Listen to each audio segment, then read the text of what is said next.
Before Jimmy Iovine was a rich music businessman, he was a recording engineer and producer for some of the biggest names in the 70s.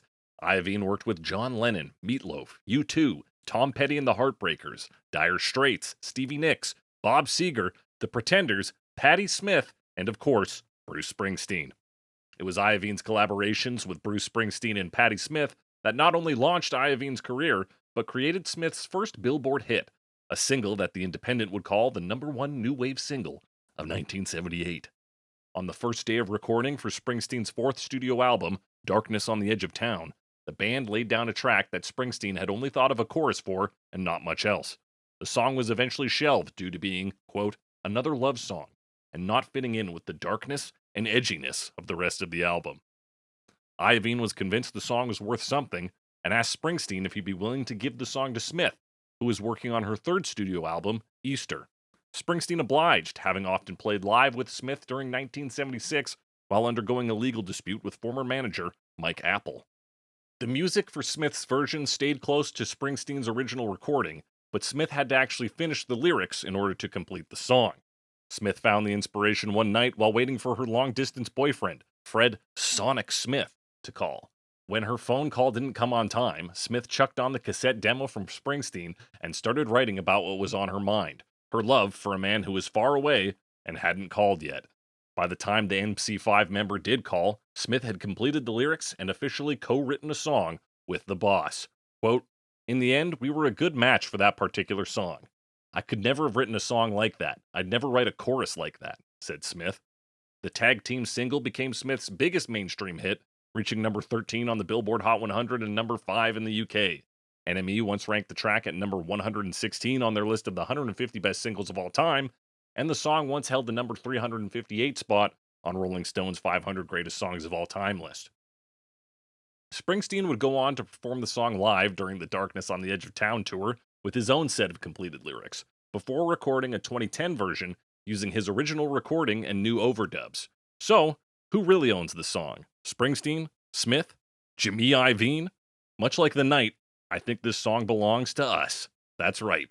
We're talking Patti Smith's Because the Night on Cover Me Summer Nights.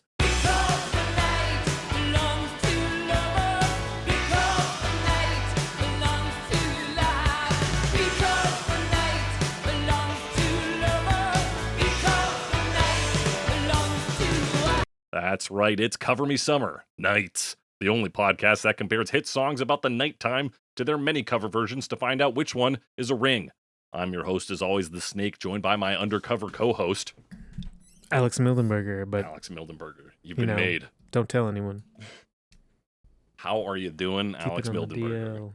How am I doing? I'm doing okay. I'm doing good. You're doing okay. You know, generally, things are fine. Things are good. The summer heat isn't getting to you? No, it's actually just clouded over. So, it's getting a little windy, a little stormy, maybe. We'll see. Ooh, summer storms. Yeah, well, here, June is typically quite rainy, so. Yeah, same here. Isn't that true of every month? Dun, dun, dun, dun. Sometimes. Well, sometimes it's quite dry in June. We have two kind of like extremes for summer. It's either rain or smoke. Yes, the smoke. From wildfires. Yep. We had 5 days straight of rain here, but we haven't rained since then. So it's more than us. Yeah, how's it going out there? It's beautiful. It's. I mean, we've been FIFAing in the city. Oh, right, it's FIFA time. It's FIFA time. I've been seeing bits of news. I'm not really one to watch it, but I got a haircut yesterday, and they had it on the TV. Ball? Scratch. Oh, you just saw it on TV. Yeah, they had it on the you TV. Shaved a ball into your head. So I look. Yeah, I shaved my team. Yes, Canada. Team Canada. That's the one. Hey, 6-0, dude. I don't know what it's going to be like by the time this episode comes out halfway through July, but we had a 6-0 win. That's good. That's a lot of points. Dude gave me a high five. Nice. The streets were alive, dude. It was fucking nuts. Also, so many cops. I've never seen so many cops. Well, you know how football hooligans are. Yeah. Fuck cops. Alex, we're talking about the legendary Springsteen Patti Smith crossover. Yeah. I know you're a Springsteen guy. We all know that. Patti Smith? Just a little bit. Just a little bit. Not much though. I've liked what I've heard, you know, Yeah. but I just haven't ever taken the time to really dig in. We've talked about her a couple times, Yes, we have. and it's been good, and obviously there's this song which I know reasonably well, though I will admit the Springsteen version was the first one I ever heard Oh yeah. from the Promise. I think the Springsteen version was the first I ever like knowingly heard. I believe I have heard the Patti Smith original first in passing. But like just weren't really conscious of it. Yeah. Fair enough. That's probably that like it's reasonably likely that I at some point heard it too, right? Yeah, it's But very never noted popular. it. But yeah, the Springsteen version was the one I knew, and then heard her version basically, not knowing that the Springsteen version was a scare quotes cover. Air Yeah. quotes. No, they're scare Oh, quotes because okay. you're trying to cast aspersions on him. Right. Because obviously, like, it was a collaboration between them to a degree. I'm interested that, like, they both kind of have their lyrics on it. So they both kind of have their stamp on it. Yeah. Mhm. And some folks have said like, oh, it's like the two different sides of the couple, which I don't think like really adds up. But Not quite. It's not quite there. not quite. Just two different perspectives on a similar idea. And like for Springsteen, I think like he's got enough songs about being a hardworking man with a rough relationship or like a needing to. He's got a song called "Cover Me" that is like, well, let's Yeah. shelter in and and be away from the world, which is a lot of what this song is. Yeah, it does seem like some of the things he talks about here, and even some of the like musical stuff, though I don't have specific examples, like comes up Mhm. again in his other Yeah. music that is actually considered Bruce Springsteen songs. So clearly he was thinking about it around this time. And this is sort of like this is Darkness on the Edge of Town, which is not like Born in the USA era, but like this is a very like fruitful period for Bruce Springsteen writing music. And this is kind Yeah. of like I don't know if it's the start of that, but it's part of that. And then it like moves into like through Born in the USA basically. Yeah, it's like in some ways an extension of like things he was doing on Nebraska, looking at the darkness, but Yeah. also having a full band instead of this the solo acoustic project. Yeah. Yeah, this is his darker one of his darker periods. Yeah. And boy, does he get dark. Yeah, and like that's kind of I mean obviously this is about the night, but like he said like it maybe doesn't fit with all the rest of the stuff cuz this Yeah, there's is maybe too much triumph in it. yeah. It's a real like the night is evil, but here we're together and that's Mhm. good. Exactly. So, yeah. And then of course Patti Smith. I can't comment on Patti Smith's chronology, Mhm. Well, Obviously. she's a real rock and roll legend. When we Yeah. first talked about her, it was her cover of Gloria, which shook the world. Shook the world. Yeah, on Horses, I think is I believe so. Her debut album, the Horses, album. great album. Yeah. So, and she's obviously seen some success at this point. And it's just in the Yeah, it's studio, very interesting that she is not a Billboard charting artist until this, Oh because she's a yeah. big artist, a lot of sway. I think of her in the same lines. It's interesting because she is like an Americana character, similar Right. to Bruce Springsteen, similar to I would say Lou Reed. Sure. Yeah, she's kind of almost like partway between the, just Yeah. because like Lou Reed's more urban, Hmm. Springsteen's more rural, and I kind of think of her as a bit more urban as well. Yeah, she tends to sing more about the freaks and weirdos in the more like New Yeah. Yorkian sense than where Bruce Springsteen is like, hey, the working man, he's Right. working hard. But they all kind of have that like beat poet lineage. Yeah, They're just like approaching it from different perspectives. exactly. I also think, just a note, because I read this and you mentioned it earlier, that this was referred to as New Wave. Yeah. Is so interesting to me. And I know I've heard things like this before, where like back then it was like what was being referred to as New Wave is not what we would call New Wave. And I wouldn't call this New Wave. I wouldn't call this. In fact, this thing has such a vibe of like, who is the songwriter for Meatloaf? Oh, yeah. Oh my Fuck, gosh. the leather-clad fucking lunatic. What is his name? I always forget his name when I need it. Jim Steinman. Jim Steinman. This has like a proto Total Eclipse of the Heart vibe to it. It's this bombastic kind of edgy love Yeah. song. Yeah, there's like an epicness to it, and I think that comes a lot Yes. from the production. For Um, sure. but yeah, it definitely has that going on. Which And also, I mean, mhm, if you look at um, Total Eclipse of the Heart, um, which Bonnie Tyler is yes. kind of also considered, or she was like kind of a country artist.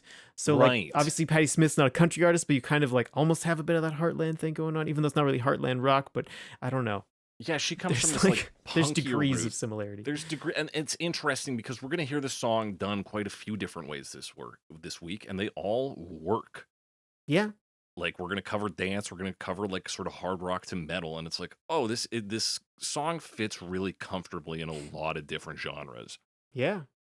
It's got those aspects. You want to talk about some lyrics? Let's talk about some lyrics. One thing I will note Sure. to draw to the Meatloaf comparison, Jimmy Iovine, also apparently a producer for Meatloaf, so Right. They both. some Yeah. production similarities. Mm-hmm. Not altogether surprised. Jimmy Iovine. Jimmy Iovine. Yeah, for people who don't understand why I'm saying Jimmy Iovine so weird, that is another from this. Is that also from The Promise? Yeah, it's also on The Promise. Like formerly unreleased Springsteen track called Ain't Good Enough for You. Phenomenal track. Yeah, big fan. That could And have been a single. that could have been a single. I do wonder when that was written. That covers like 76 to 86, I think, is the time period for The Promise. And it's like if Jimmy Iovine was just like a sound engineer for most of the 70s, like was Springsteen throwing him a bone, or was he on the up and up when He that must song have was? been, or he was teasing it. I don't know, because yeah, he was not that far away from like starting his own record label, right? So, Yeah, yeah. just like Jimmy Iovine. So he says Jimmy Iovine, Or maybe he's just a cool guy, because he says could like yeah, it could play just it be cool. that Yeah, Jimmy was a cool dude. and like kind of enough of a name that it could go in your song, or it's a Yeah, placeholder, and then you don't release the song, so you never fill it. right. So you never really find out who's cooler than Jimmy Iovine. Yeah. But that's where we're at. That's why I'm saying it's so weird, folks. Here's the lyrics for Because of the Night. Yeah, let's talk about him. Take me now, baby, here as I am. Pull me close, try and understand. Desire is hunger, it's the fire I breathe. Love is a banquet on which we feed. Yeah, I mean, I definitely see the Jim Steinman connection. If everything feels so like primal here, you know? Mm-hmm. Desire is hunger, it's the fire I breathe. Yeah, we're getting dragon imagery, which is very Yeah, Meatloafian as well. absolutely. That like epic, yeah, like fantasy art, like Mm-hmm. Frank Frazetta, Boris Vallejo stuff, you know? Yes. Love is the banquet on which we feed. More of that, you know? It's like it keeps you alive kind of thing. Like it's your sustenance. It's this love. Yeah, if music be the food of love, play on. If food be the love of Right. love, like whatever. Like, yeah, it is sustenance. And yeah, desire is hunger, but it's also dangerous. It's the fire I breathe. So there's like a danger element, there's a fantasy element.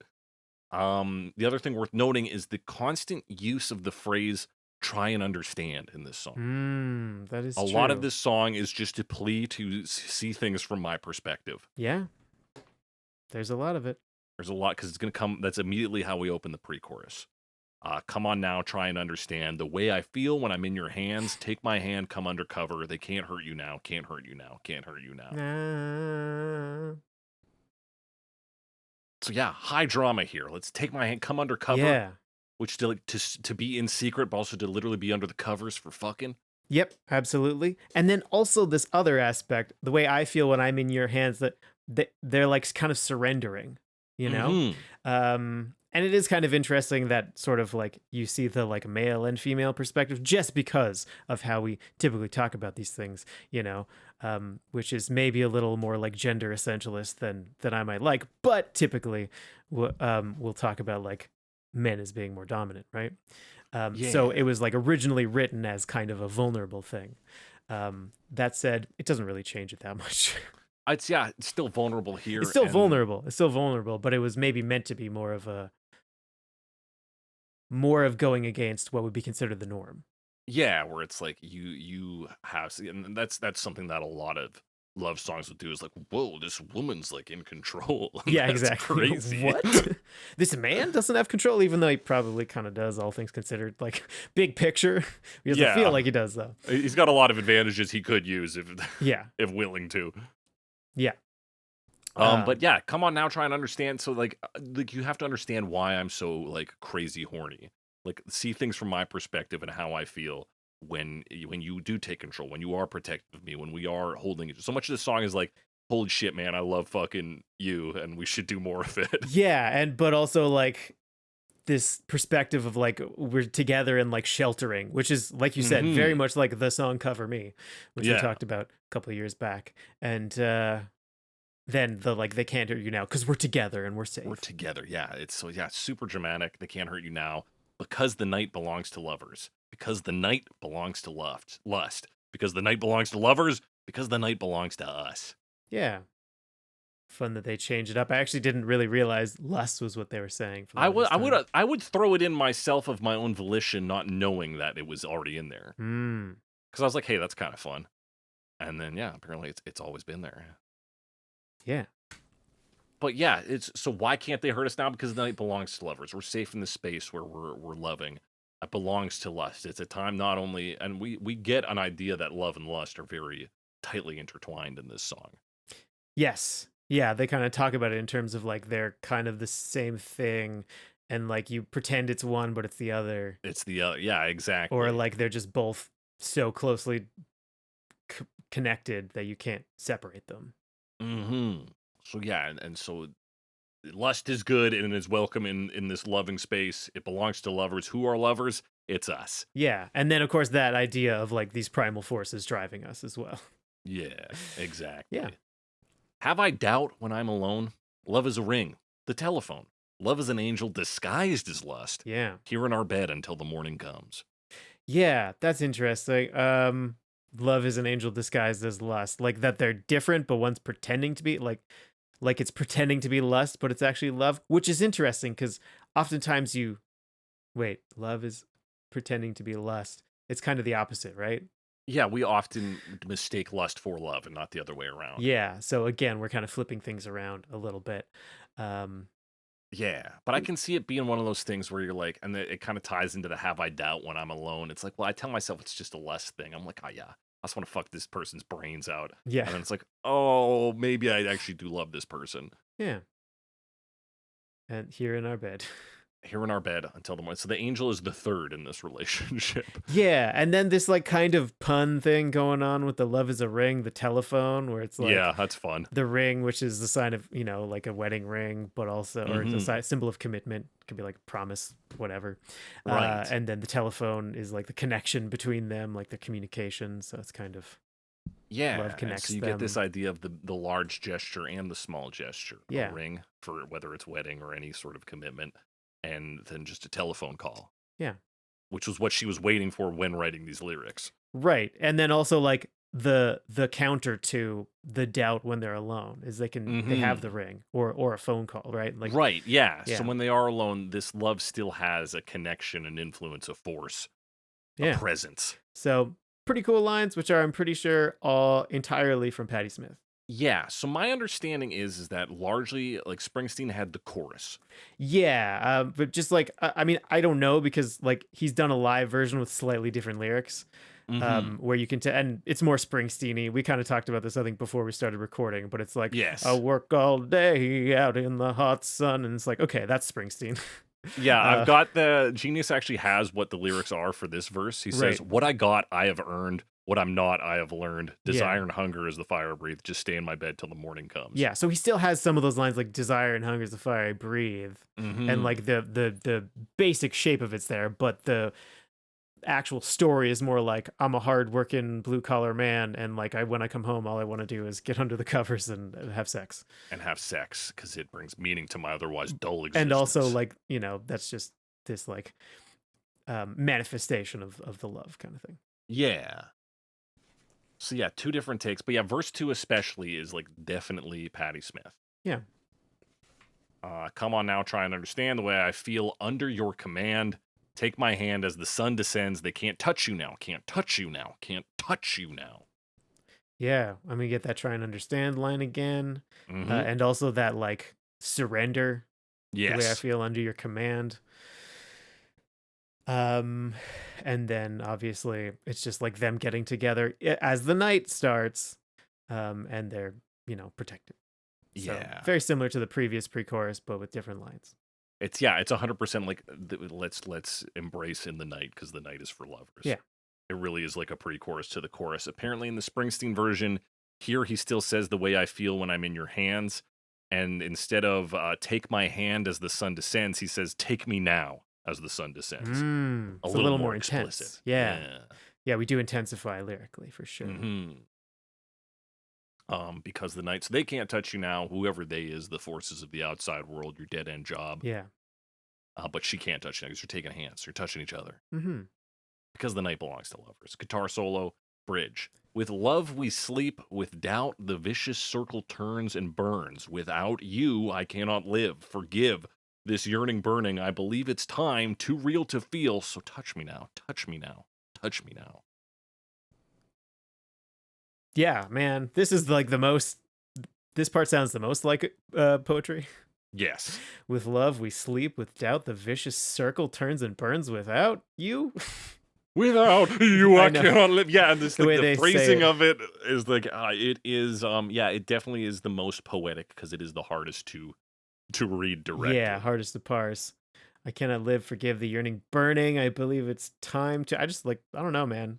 I like the flow of this part. Mm-hmm. It sounds very cool, and it feels cool to say as well. But it's kind of reiterating a lot of the things that already said. Like with love we sleep, but like the doubt's still there, right? And like that's Yeah. causing this like vicious circle. Yeah, this immense love that happens at the nighttime, and then there's implied parting in the daytime, that where Yeah. the doubt kind of sets in. And then without you I cannot live. And it's like, oh, forgive me for like this yearning and burning. Yeah. Because like as they've said before, please try and understand like that I'm like super in love. Yeah, just So, understand, please. Please mm-hmm. understand. Yeah. So and then of course leading into the like, so it's time, and like it's too real. Like I can't like feel this or maybe express it, Mm-hmm. So like just touch me now. Like this is how we express it, because this is the only way that can really do that or come close. Yeah, exactly. It's like, so it's beyond words, it's beyond feelings. It's like we just got to be in the moment doing the thing that lovers do. Mm-hmm. Because the night belongs to lovers, because the night belongs to lust, to lovers, to us, because tonight there are two lovers. If we Mm-hmm. believe in the night we trust, because tonight belongs to lovers, because tonight belongs to us. It's just a little Yeah, extra. and it's just alternating between lovers and lusts after that. Yes. Yeah, a little bit more. Obviously, we're talking about the doubt, and now the trust comes into it.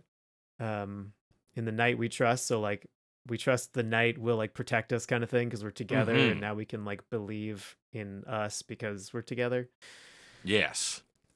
If Yeah. we believe that the night is for lovers and we trust that, and we are together at night, we must be lovers.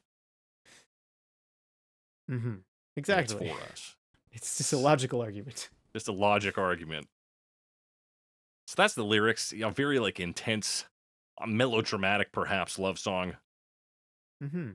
but with some good imagery in there, some good stuff. Let's talk about what it sounds like musically, because it sounds like a piano. Yeah, let's do it. Well, it comes in with the piano, yeah, for sure. Yes.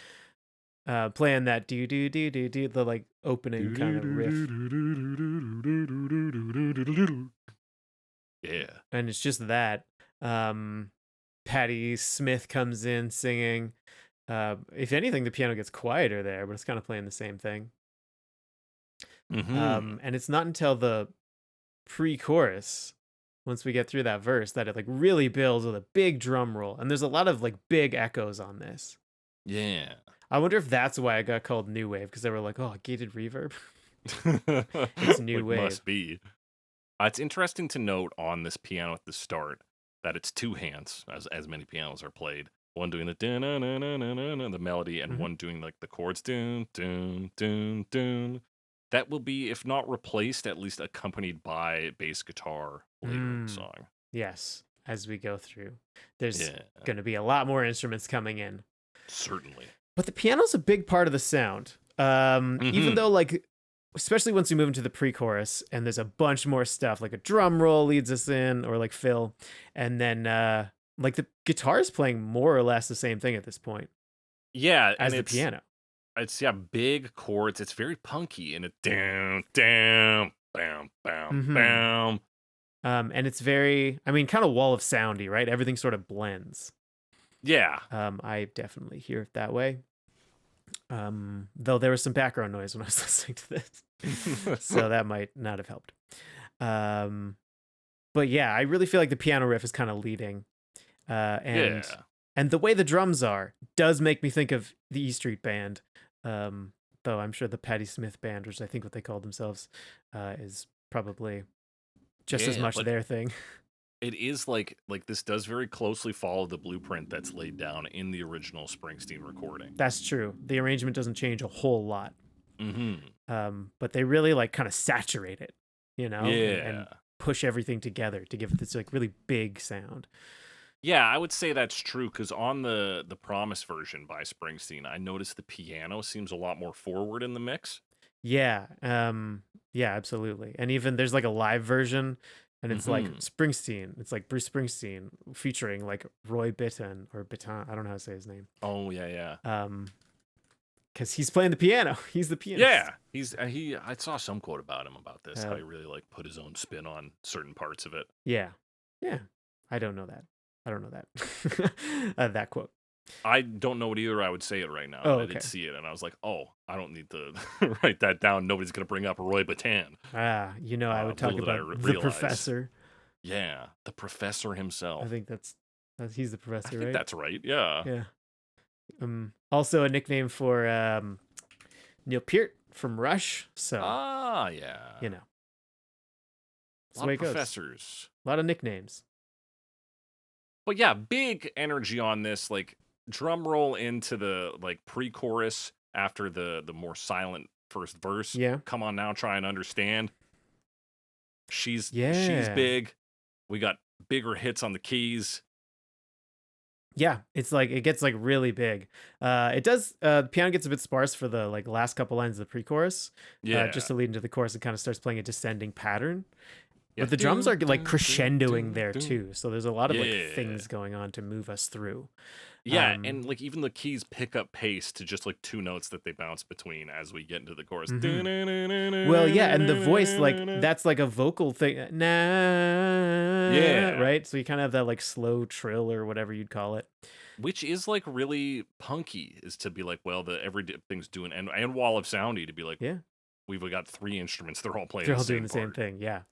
Um, of course, chorus really big. You have the like because is really big, kind of those beats, and then everything kind of joins in for this. Like there's backups for because the night, and then she kind of does the other part. Yeah, More and solo. But everything's really following the vocal melody here. Everything's really focused on the chorus. yeah, everything is really hitting those same big notes, especially because you get cymbal crashes on that. Mm-hmm. You got the backing vocals on it. That's huge. Yeah, real big. And then we drop down quite a bit for the verse, all things considered. Mm-hmm. And it kind of this verse sounds interesting because it sounds like we're like recording from down the hall. Yeah. Everything sounds so far away, even the drums and the vocals. Yeah, that drum doing like the side of the snare kind of hit. Yeah, and it's like really like reverberating in a way that sounds interesting. Mm-hmm. Piano's really quiet. Um, it is, it is. And then of And the course we're bait. back up for the pre-chorus. Yep. Similar but sort of louder all around. The piano's a little less prominent at this point. And then yeah, just kind of things are Yeah, I hear louder. more of the organ on the second A little pre-chorus. more That might organ, eh? just be me, but like it is, I believe it. I can hear it more. Well, yeah, just because like as everything gets louder, I find different things stand out Yeah. as they sort of adjust that. So makes sense. Um, Next big thing is the guitar solo after the second chorus. yes, which is yeah, pretty exciting solo. I think it fits the whole thing pretty well. Yeah, it's very like 1978. Yes, definitely. Definitely that.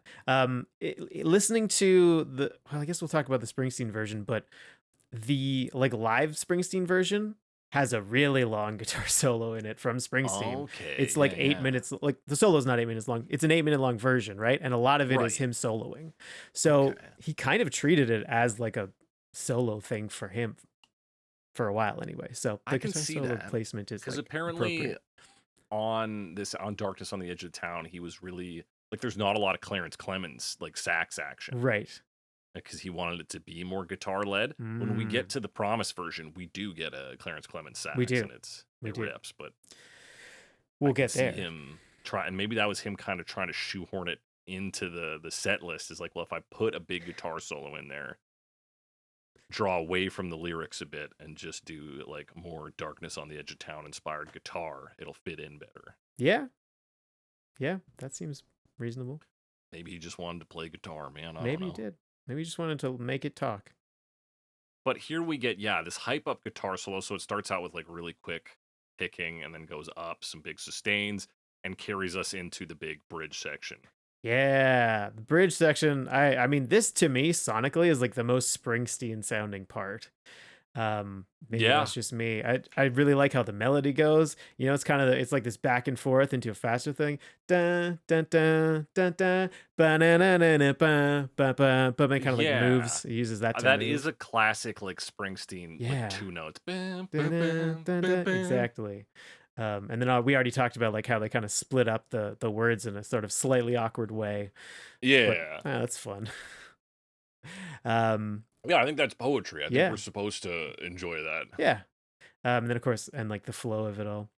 And then like a big build once he gets to the Touch Me Now, or once they get to the Touch Me Now section. Yeah, touch me now. The guitar comes screaming in Yes, again. right at the end, the drums are, you know, really building. But yeah, that guitar ripping in at the end's pretty cool. Just for a bit though, because we're right into another chorus. Several choruses actually. Several choruses. This is the we're basically in outro the outro with the slightly different lyrics we already talked about. Very energetic outro. Yeah, stuff. and they start to layer over each other. Mm-hmm. If in the night we trust, because of the night, like hitting up against each other. Yeah, it's a good dramatic outro. The piano starts getting hit harder.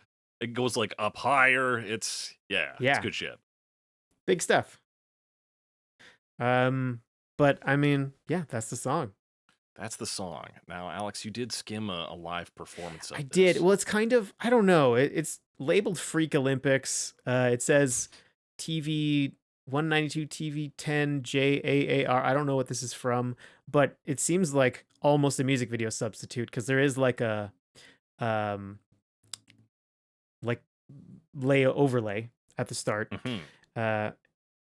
And then it's basically it's just the band performing it.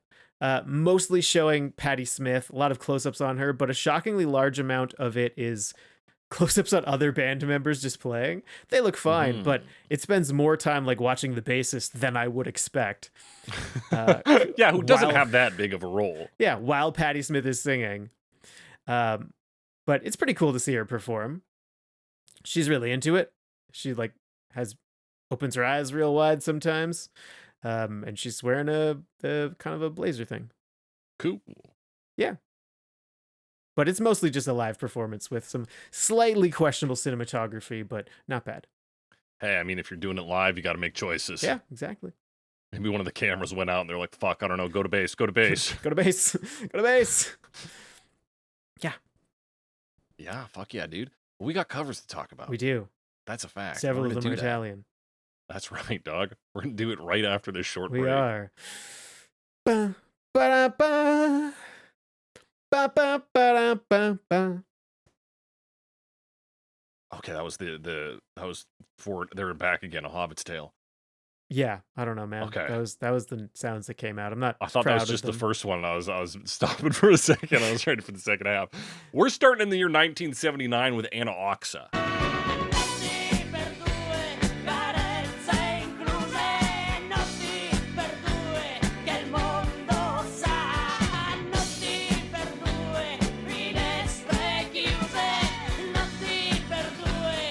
Yeah.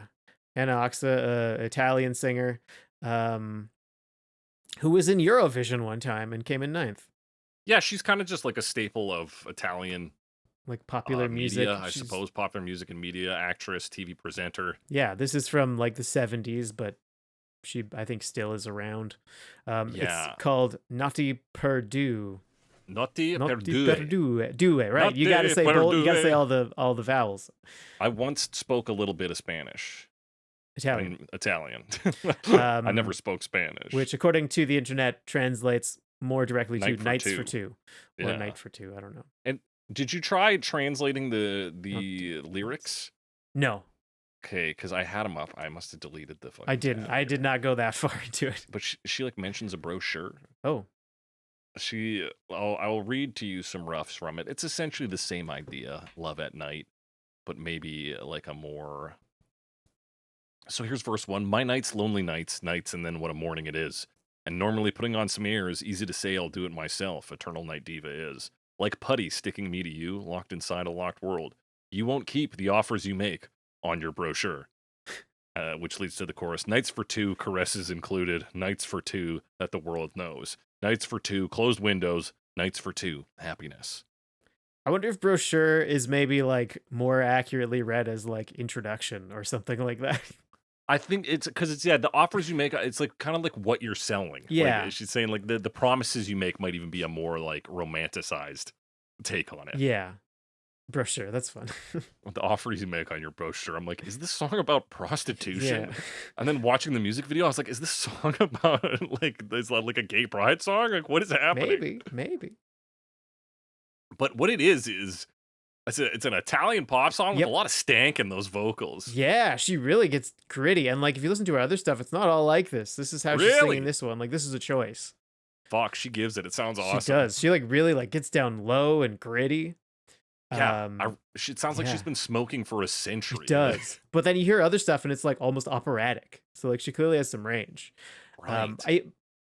I didn't like see history of this, but we'll talk about the music video. It seems to be a scene from a movie. I'm not sure that the person in the movie is actually her. Okay. So like it seems to be like relevant to this movie from 1979. Yeah. And I don't know. I don't know the plot of the movie. Nor do I. So there you go. What I do know is that we open with like instead of piano on this, it's like a harpsichord. Yeah, it's like a harpsichord sound, very like bright. I think it's mostly synthesizer, just because you kind of get that like Italo disco thing going on. Yeah. And then it does bring in like a piano later on too, and it's just really like blocky piano chords. But the actual instrumentation is kind of simpler because it's really like the harpsichord with like strum and guitar, and there are strings. But then the chorus is a very different feel. It's like very bouncy and brassy, and you get this like low tuba. And we talked about this last week too, where like tubas are like fun and goofy. Yeah. You kind of get that going on. You do get like a bit. He's like a little farty, but a little like restrained. It is in the realm of like Alabama song. It is in that. Yeah, it's an interesting choice, but like a fun one. It all fits with the arrangement.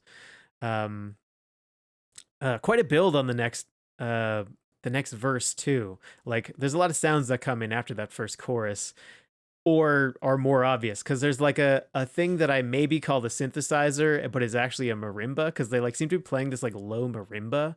No, actually, I think the blocky piano is actually a marimba or something. Yeah, I did note that it had like almost xylophonic elements to it. And I only say marimba because like my timestamp is like 1:15. It's super, super low, like low frequency. I'm like that's got to be a big boy. So that one comes in there, and I think that is different from the piano that is earlier. I think my thought was that it just like that's the low end, and then the higher end is it's the same instrument. It's just that marimbas are so big.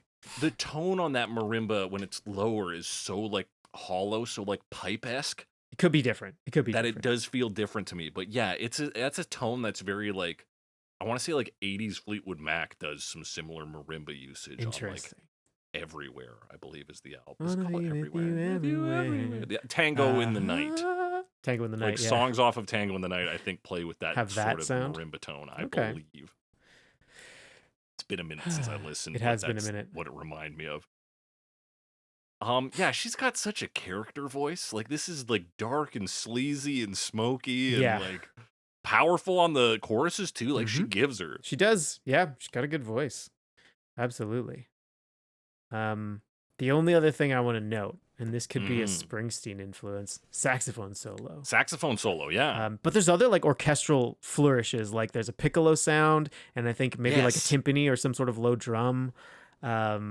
being like, doing that roll thing. So I think because this is Yeah. like, I don't know if this was made for that movie, but it seems like it was. And oftentimes they'll have access to like orchestral stuff when Yeah, they're this doing those might be kinds of like what we recordings. talked about last week. Like, there's certain things you just do when it's a movie Yeah, version. exactly. Just because that's, I guess, what movie composers are used Yeah, to. that's like the budget you have. That's what's in the studio Yeah. space. It's like, well, we're not going to not use Yeah. the We've orchestra. got it. Might as well. Um, yeah. So I'd say it's pretty cool overall. Yeah, Um, I had a blast with this one. yeah. Sometimes it feels like almost a novelty thing, but I think that's just because it's a style of music I'm not as familiar with, and it I never think it is overdoes it. also, yeah, it's like you're talking a different part of the world in a different era. Like they just do music a little differently. Yeah, for like a move, it's like also like a different film industry. It's a Yeah, lot of things are just different. because yeah, there are some fun performances in this music video. Yeah. And I'm so confused as to what, because it is her, like, it looked like a normal music video where it's just like, well, she's singing in the studio. Yeah, it does. Cause like the start is like you see some guys at the board in like white lab coats, like we're Yeah. doing a science experiment. And then she's like in the booth. She's singing in like a room surrounded by like plastic, for echo control and stuff. And she's got headphones on, and most of it is that. Or a lot of it is that. It's just the camera revolving around her, and it's just like very dark. Yeah, she's in a very dark, that's like your first sign that things are weird is just that the recording studio outside of where the producers are is very dark. Yeah. Super dark. Don't know why. I guess for film, for the shot. And then another woman comes in, and they're like, "Oh no, there's a person in the studio," and they're like dancing. Yeah, they're in like yellow pajamas. Yeah.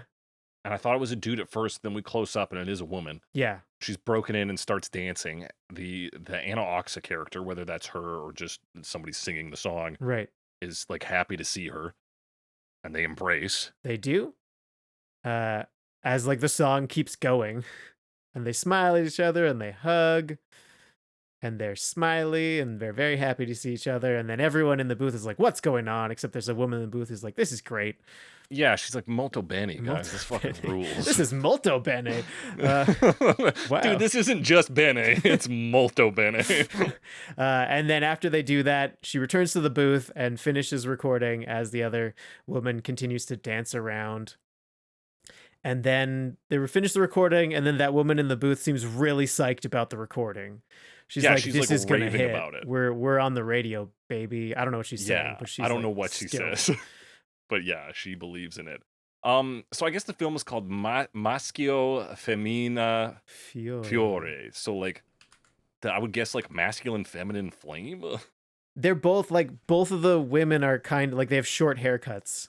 Yeah, that would be the masculine part. Yeah, so I guess maybe that's the idea is they're kind of presented as masculine and feminine in different ways. Looking up the Italian Wikipedia article, it's a Okay, comedy film directed I by can believe Roger that. Mitti and the only film shot by Anna Oxa, so she is in it. Oh, she is in it. Good for her. Yeah. And I think hmm, It looks like Fiore means flower, so it's male, female flower, fruit. Flower fruit? and then frutto after that. Yeah. Yeah, it looks like there is a And fourth. it's about twin brothers with a passion for singing and dancing. So it's possible that the characters are male, but they're played by women, or they're trans. Unclear. Yeah, unclear.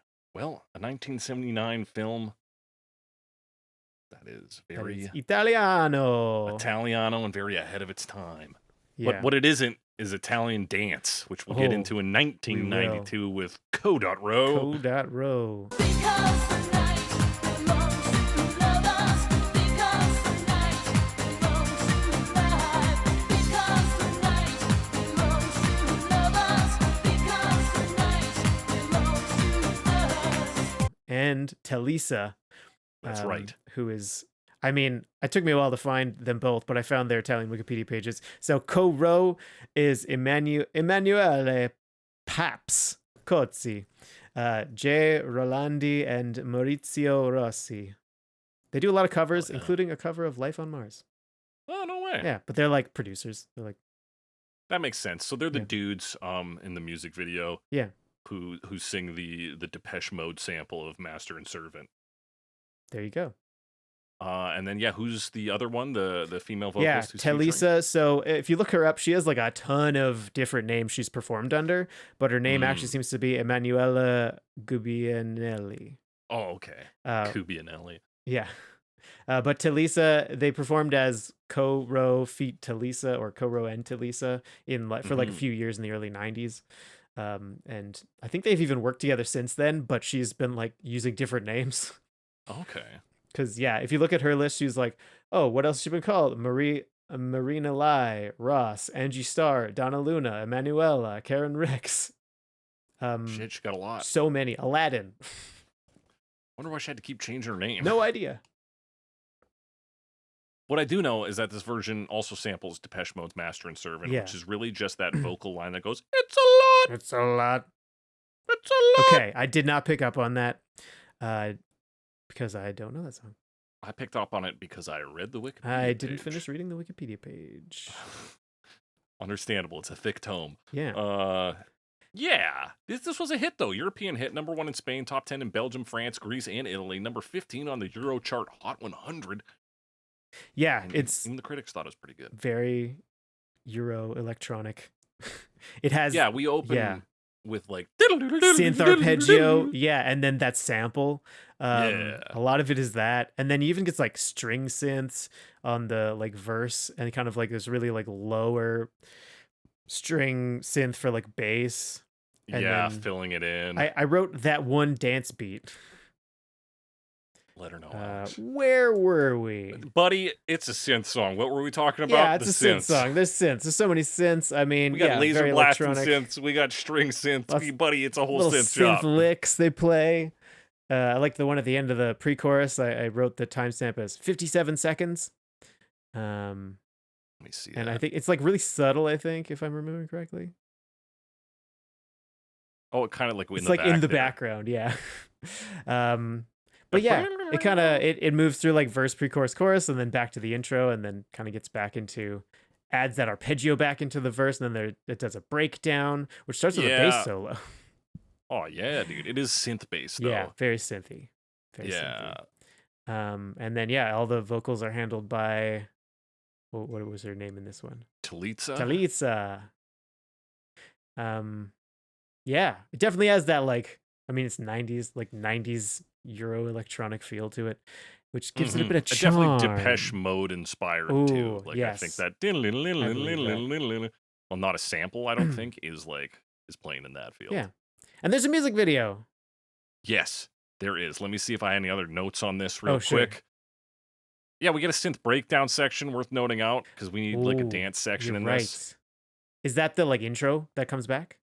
It's around 2:33, so it is like it's not exactly like the intro. That's what I think that's what I call the bass solo. I guess it's more just like a breakdown. You get You're like right. the laser bass It's going and bump, then bump, bump, other bump. elements enter, but it does start with that. Yeah. You're right. There's like so many layered synths there. Yeah, All playing like sequences on top of each other kind of thing. Yeah. That's a pretty cool section. yeah. And then if you didn't think it was a lot, they confirm for you when That's the a vocal lot. sample comes in that it's a lot. Yeah, that comes out in a lot. It's a lot. Yeah, that's a pretty solid dance mix. I Yeah. think a song called "Because the Night" and it is about lovers is such like obvious dance bait that Yeah. it's good that this exists. Yeah. I Like think. a lot of songs like in that genre do boil down to that. They're like nighttime is for dancing and love. Yeah, it seems to work in this form for sure. It makes For sense. sure. You know what else works? This music, Music video. It's a rip roaring good time. It is. It's a lot of driving. It is a lot of drive and just like unexpected driving. Yeah. like more dudes getting added to the vehicle. It's kind of funny.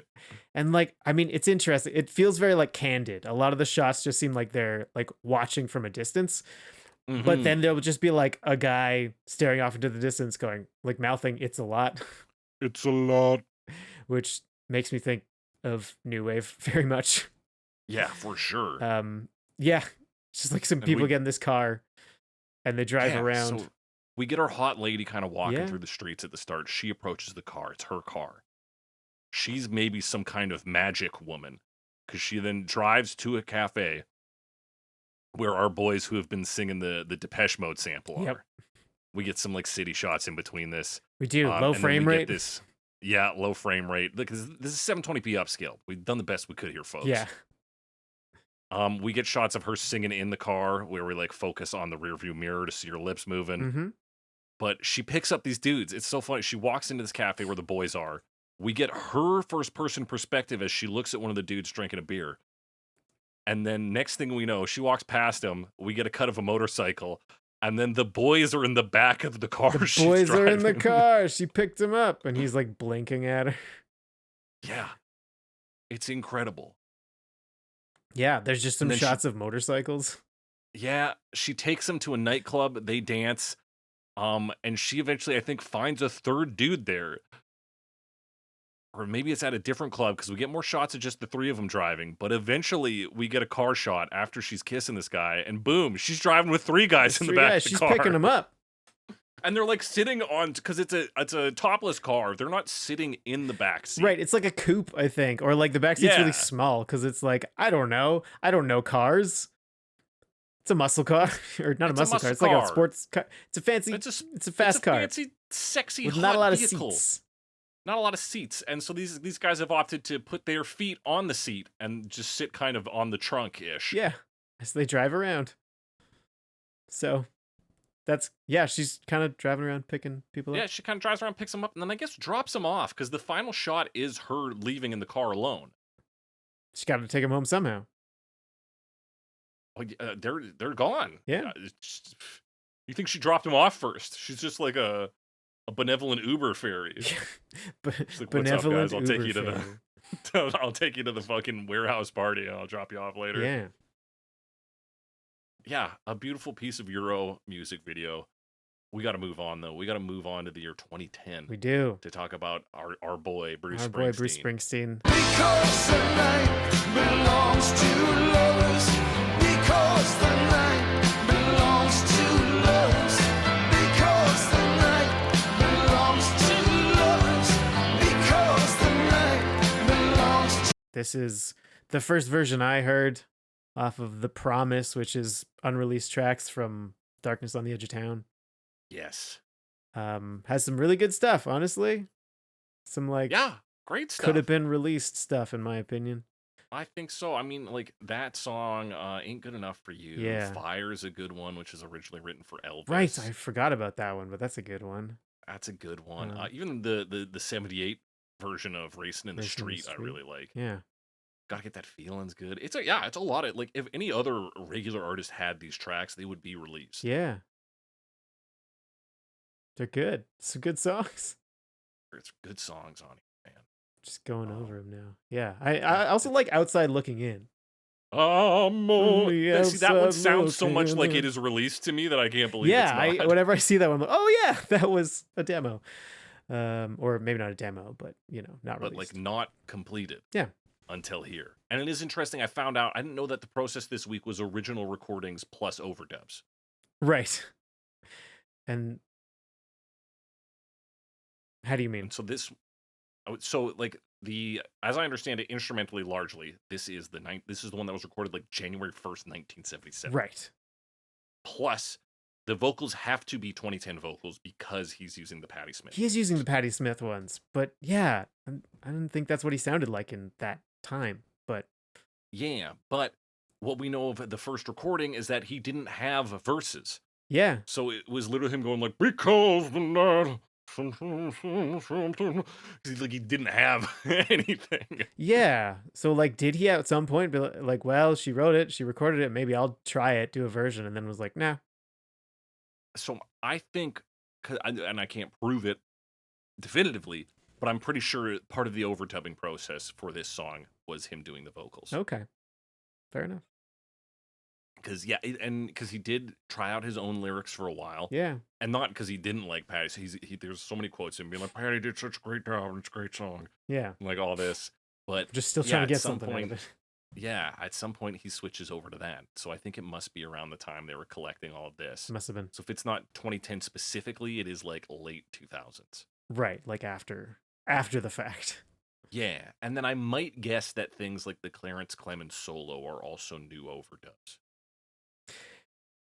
Possibly, yeah, because we do get that saxophone solo from Clarence Clemens. Otherwise, like it's pretty close Yes. sonically. Like he plays it a bit slower though. And you really like the piano has a slightly different sound. It ends up being a little bit more prominent, and you get Mhm. like his thing that you even see in the live version where he's like basically doing like guitar whines kind of like Yes. slide guitar adjacent playing. Yeah, you Yeah, get that like adjacent to sad that. cowboy stuff Yes. in this song, though it's not super cowboy, but it's kind of those sorts of elements. And then the E Street Band sounds overall like you get like vibra slap, a little more Oh, E Street yeah. Bandy. But that's kind of the sound of it is you get that sort of play between the different sharper piano sound, less wall of sound thing overall, and then like a bit of that like Springsteen guitar, and then a sax solo. Yeah. Yeah. So yeah, it's like piano forward on this one. Like you said, a little more just like E Street, like what would you call that? Like idiosyncrasies, like Yeah. their little touch. And I would say maybe on the chorus, you might be getting original Springsteen plus new Springsteen. Yeah. That's interesting. Yeah, I'm curious now to go back and listen and see like, okay, what did Springsteen sound like in 2010? I think it because he sounds a bit older, and then listening to what is the backing vocal on that chorus, he is a little higher up there. So I could see that being the reusing of old Mm. material versus the Yeah, creating of new I guess material. like the backup vocal makes sense. Second verse Or the comes in chorus. with more guitar noodling. That's kind of the big Yeah. change up here. Yeah, that's that Springsteen guitar, I think. What other big notes are there? Like the bass is holding it down. We still get the big drum rolls into pre-choruses and stuff. Yeah, it's pretty similar in terms of the Yeah, arrangement.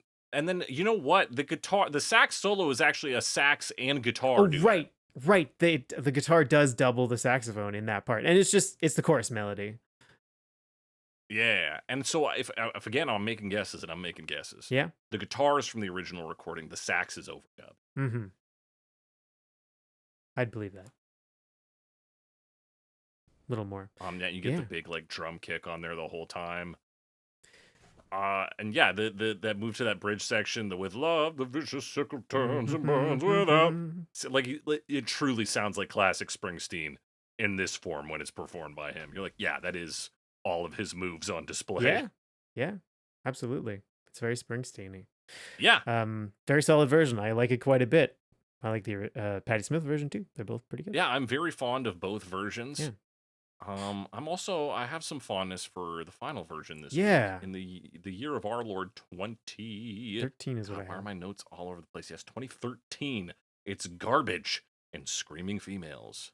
Because the night belongs to lovers. Because the night belongs to lovers.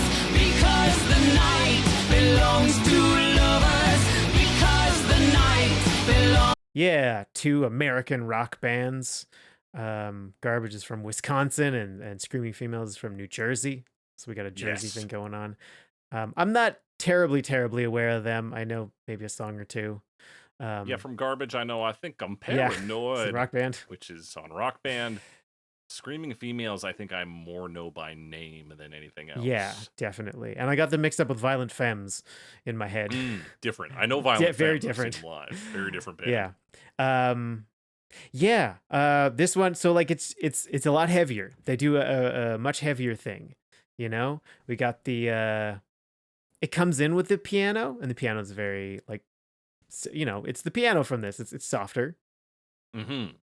But then, once we get through, I guess just that first verse gets very heavy.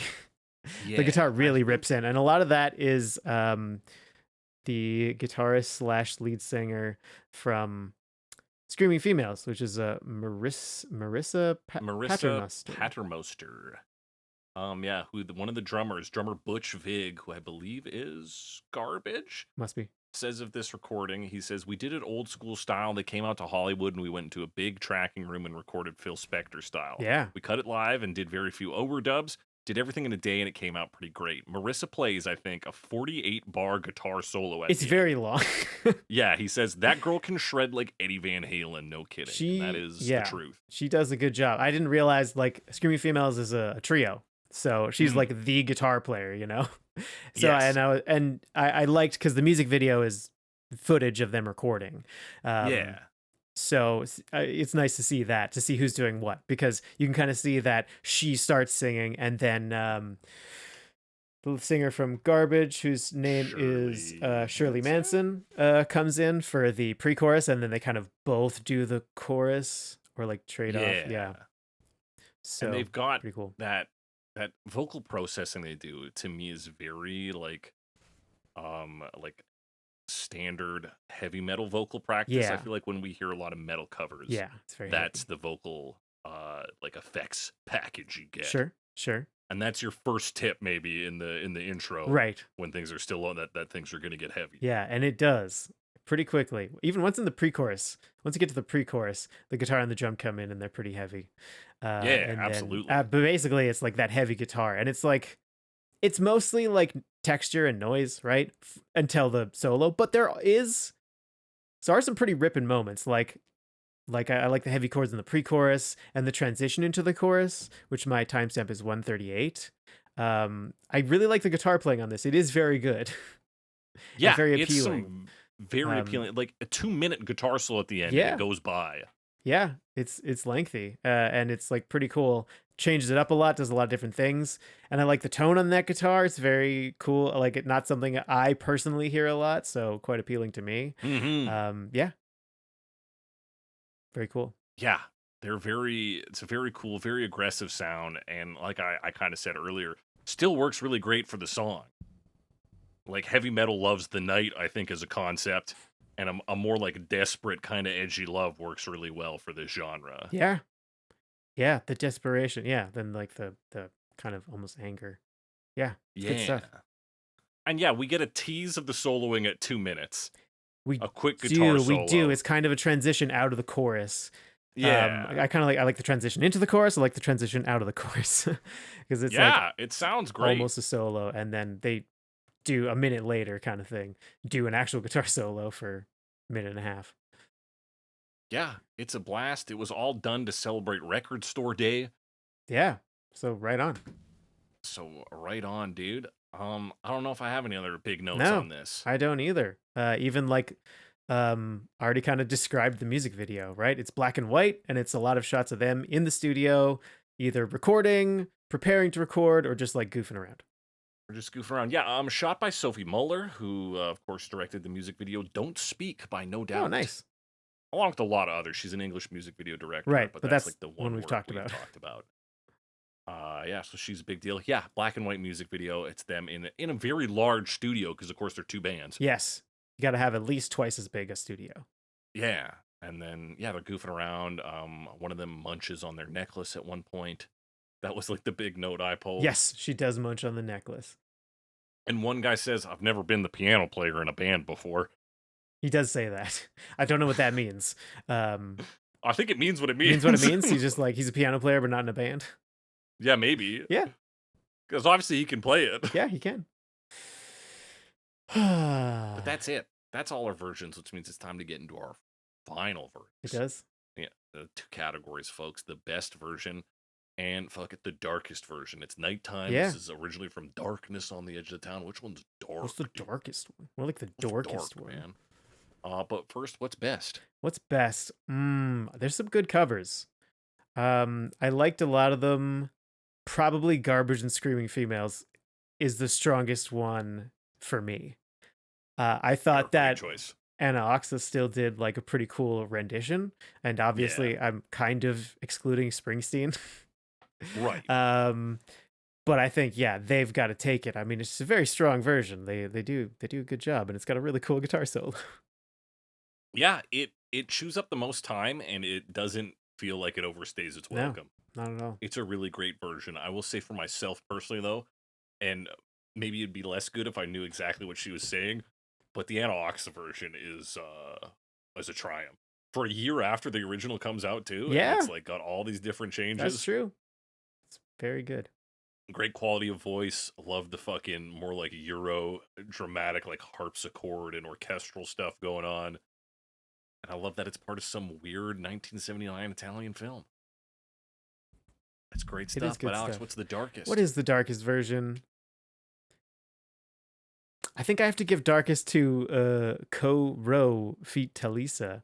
It's kind of got that like Oh. dark electronic thing going on. Little Depeche Yeah, I Mode. can see it. It's Euro dance, Yeah. but yeah, by way of Depeche But Mode. yeah, it's like kind of like a bit of a darker edge to it. And maybe I'm just thinking of the music video, but Yeah, which that's is all at night. that's it for me. Yeah, The one for me. that's a good choice. I'm gonna chuck it to Garbage and Screaming Female. It's just we're in the heavy metal zone. Like, it feels good. It feels dark. It's like it's got some edge to it. Mm-hmm.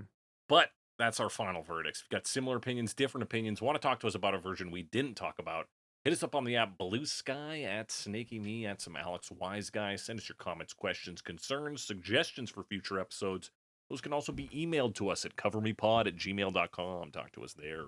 Be sure to rate and review us. We're on every single app. We're on Apple Podcasts, YouTube Music, Amazon Podcasts, Pocket Cast, Podurama, Podbean, Spotify. Everywhere podcasts are sold. Tell your friends, family, neighbors, and loved ones about us. What you can do this week to get the word out there is be a benevolent Uber fairy in your community. And when you're driving people, you just play the podcast for them. Just drive them to and fro. Force them to listen to us. And that does it for today's episode of Cover Me. And as we always say on Cover Me is a banquet on which we feed.